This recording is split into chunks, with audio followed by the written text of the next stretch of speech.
যুক্তরাষ্ট্রের মতো বিশ্বের সবচেয়ে প্রভাবশালী ও মোড়ল এক দেশে সন্ত্রাসী হামলার ঘটনা ঘটতে পারে তা যেন কল্পনার অতীত।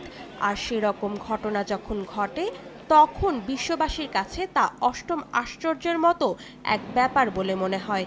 আজ থেকে ২৩ বছর আগে ঘটে যাওয়া এরকমই এক ঘটনায় বদলে যায় যেন পুরো বিশ্ব ইতিহাসের প্রেক্ষাপট। হামলার ভয়াবহতায় শুধু যুক্তরাষ্ট্র নয়, চমকে গিয়েছিল গোটা বিশ্ব, যা 9/11 নামে বিশ্ববাসীর কাছে পরিচিত।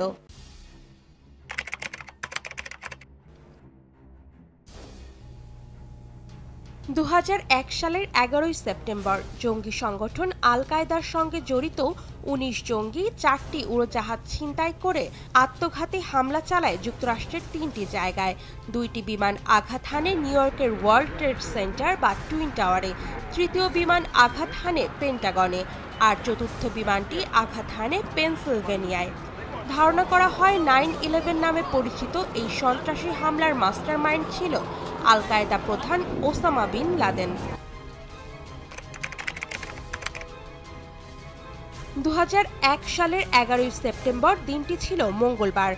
সকাল ৮টা ৪৫ মিনিটে ২০,০০০ গ্যালন জেট ফুয়েল ভর্তি মার্কিন এয়ারলাইন্সের বোয়িং 767 উড়োজাহাজটি আছড়ে পড়ে ওয়ার্ল্ড ট্রেড সেন্টারের উত্তর দিকের টাওয়ারে।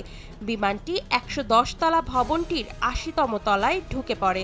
হামলার সঙ্গে সঙ্গেই নিহত হন শত শত মানুষ। ভবনের ভেতর আটকা পড়েন আরও অনেকে। ১৮ মিনিট পরে সকাল ৯টা ৩ মিনিটে দ্বিতীয় বিমান হামলাটি চালানো হয়। ইউনাইটেড এয়ারলাইন্স ফ্লাইট 175-এর আরেকটি বোয়িং 767 বিমানটি ট্রেড সেন্টারের দক্ষিণ দিকের টাওয়ারের ৬০তম তলায় আঘাত হানে। সকাল 10:30 নাগাদ টুইন টাওয়ারের উত্তর দিকের ভবনটি ভেঙে পড়ে। ভবনটি ধসে পড়ার সময় ভেতরে যারা ছিলেন তাদের মধ্যে ৬ জনকে জীবিত উদ্ধার করা সম্ভব হয়। প্রায় ১০,০০০ মানুষকে গুরুতর আহত অবস্থায় বিভিন্ন হাসপাতালে ভর্তি করা হয়। ওয়ার্ল্ড ট্রেড সেন্টারে হামলার প্রায় পৌনে ১ ঘণ্টা পর তৃতীয় হামলাটি হয় যুক্তরাষ্ট্রের প্রতিরক্ষা মন্ত্রণালয়ের সদর দপ্তর পেন্টাগনে।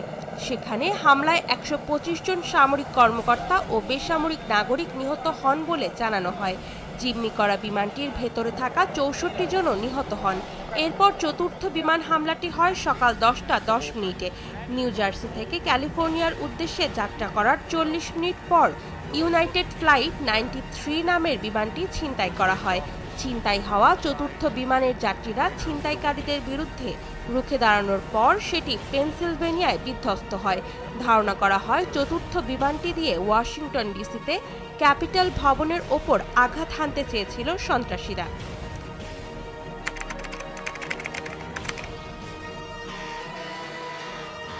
ওই দিন ১৯ জন হামলাকারী সহ মোট ২,৯৯৬ জন নিহত হন। এর মধ্যে শুধু ওয়ার্ল্ড ট্রেড সেন্টারের হামলায় মারা যান ২,৭৬৩ জন। আটকা পড়া লোকজনকে উদ্ধার করতে গিয়ে ৩৪৩ জন দমকল কর্মী এবং ৬০ জন পুলিশ সদস্য নিহত হন। ৪টি হামলায় সম্মিলিতভাবে ৭৮টি দেশের মানুষ নিহত হন। এছাড়া হাজার হাজার মানুষ আহত হন, যারা পরে নানা ধরনের অসুস্থতার শিকার হন। যেমন দমকল কর্মীদের অনেকে বিষাক্ত বর্জ্যের মধ্যে কাজ করতে গিয়ে অসুস্থ হয়ে পড়েন।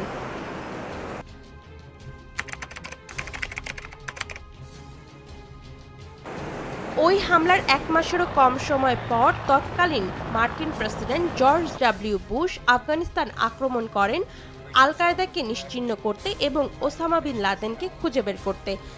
যুক্তরাষ্ট্রের নেতৃত্বাধীন এই অভিযানে যোগ দেয় আন্তর্জাতিক মিত্রজোট।